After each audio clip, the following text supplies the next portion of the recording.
मेरा नाम रहमान सिद्दीकी है। मैं Narayan hospital and trauma centre Rudrapur में टेक्नीशियन की पोस्ट पे हूँ। मैं आपको सीपीआर के बारे में बताना चाहता हूँ कि सीपीआर क्या होता है और क्यों सीपीआर करते हैं, सीपीआर के कॉज क्या हैं, किस लिए सीपीआर किया जाता है, किस कंडीशन में सीपीआर किया जाता है, हम सीपीआर क्यों करते हैं और किस लिए सीपीआर किया जाता है।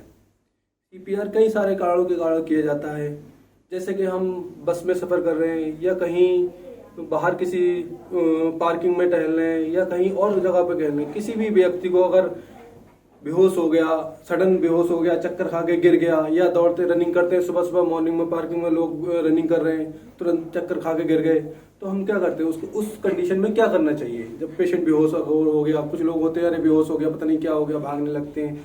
ऐसा हमें भागना नहीं है, हमें उस पेशेंट को जाके देखना है, मरीज को हुआ क्या है, या हमारे रिलेटिव है उसे हुआ क्या है, या घर पे किसी को हो गया, बेहोश हो गया कोई, तो देखा अरे डॉक्टर पुकारो। आप डॉक्टर को पुकारने जाओगे तब तक हमारा क्या होगा, जो रिलेटिव है कोई है वो एक्सपायर हो जाएगा या कुछ भी हो सकता है उसके साथ। तो हमें भागना नहीं है, पहले पेशेंट को देखना है या मरीज को देखना है या रिलेटिव वाले को देखना है, हमें क्या है क्या नहीं है, क्यों बेहोश हुआ, क्या कारण है।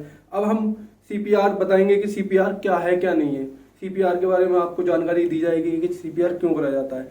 कई कारण होते हैं जो सीपीआर के होते हैं कि पेशेंट सडन या तो कार्डियक अरेस्ट हो गया हो, या कहीं बिजली का शॉक लगा हो, तुरंत अरेस्ट हो गया हो, नई सांस आ रही है, पल्स नहीं आ रही है, कुछ भी नहीं आ रहा, तो फिर उस कारण में सीपीआर हमें करना चाहिए। सीपीआर क्या होता है, सीपीआर होता है कार्डियो पल्मोनरी रिससिटेशन। कार्डियो मतलब हार्ट, पल्मोनरी रिस्पिरेटरी सिस्टम, और आर फॉर रिससिटेशन, जो हार्ट को हमारा है सर्वाइव कराने का, वो है कि हमारा हार्ट सर्वाइव हो जाए, हम सीपीआर करते हैं। सीपीआर अब हमारे व्यक्ति कोई है यहाँ पे, हमें पार्किंग में है, कोई व्यक्ति बेहोश हो गया, अब बेहोश होने के कारण हम उसके पास गए, बेहोश क्यों हो गया, हम देखते हैं क्या क्या हो गया, ऐसे क्यों बेहोश हो गया, तो हमें उसको सीपीआर पता होना चाहिए, हमें करना क्या है इसमें।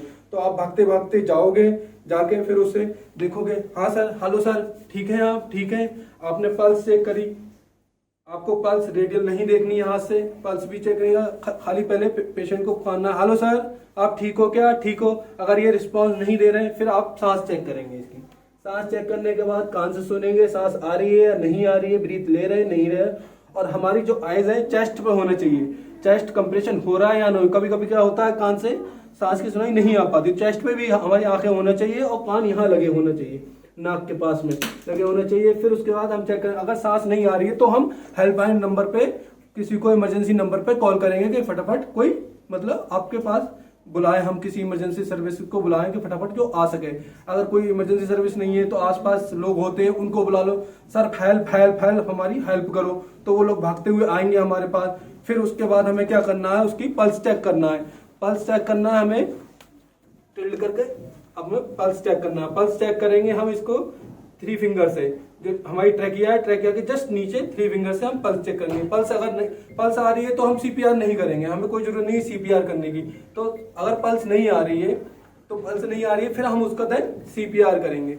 सीपीआर कैसे करेंगे वो आपको पता होना चाहिए। अब हमने देखा पल्स नहीं आ रही है, बिल्कुल नहीं आ रही है, तो ठीक हम सीपीआर करेंगे। सीपीआर कैसे करेंगे, हमारा जो मिड स्टर्नम है, हम अपने मिड स्टर्नम में जो हथेली है, हथेली से रखेंगे मिड स्टर्नम पे, और दूसरा उसके ऊपर जस्ट रखेंगे हाथ, ठीक है, और हमारी निप्पल की लाइन में होना चाहिए हथेली में, बिल्कुल ये सोच ली।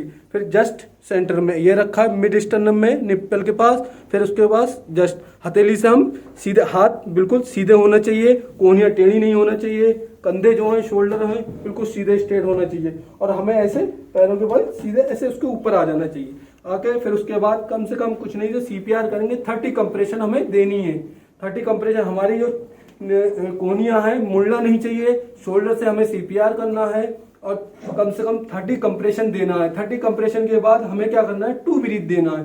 2 ब्रीथ कैसे देंगे, आप हेड टिल्ड करेंगे, चिन लिफ्ट करेंगे और जॉ थ्रस्ट करेंगे, फिर उसके बाद नाक को बंद करेंगे और 2 बार सांस ब्रीथ देंगे। 2 बार ब्रीथ देने के बाद कम से कम होना चाहिए, देखना चाहिए कि अपना डेप्थ हो रहा है या चेस्ट कंप्रेशन हो रहा है नहीं हो रहा है। तो 2 बार ब्रीथ देने के बाद उसको फिर उसके बाद चेस्ट कंप्रेशन करनी है। आप अगर आपके पास 2 लोग हैं तो आपके पास हम 30 बार कंप्रेशन करेंगे। सिस्टर हैं, ये सिस्टर क्या करेंगे, या भाई हो, सिस्टर हो, कोई हो, तो उससे कहेंगे आप इनको ब्रीथ देंगे कि हेड टिल्ड करके चिन लिफ्ट करके आप इसको ब्रीथ, जब हम कहेंगे तब आपको ब्रीथ देनी है। कंप्रेशन कम से कम इसकी डेप्थ होना चाहिए 2 इंच, 2 इंच से कम नहीं होना चाहिए, क्योंकि हमारा अगर 2 इंच से कम होगा तो सीपीआर आपका नहीं हो पा रहा है। 2 इंच डेप्थ होना चाहिए, कम से कम चेस्ट 2 इंच नीचे दबना चाहिए। 30 टाइम इसको करना है आपको, कम से कम 100 पर मिनट के हिसाब से इसको कंप्रेशन दें। 30 ब्रीथ का सिस्टर देंगी, 2 ब्रीथ, 30 कंप्रेशन करे, सिस्टर ने 2 ब्रीथ देनी है। सिस्टर 2 ब्रीथ दीजिए, भाई हो सिस्टर हो कोई भी हो तो 2 ब्रीथ देनी है।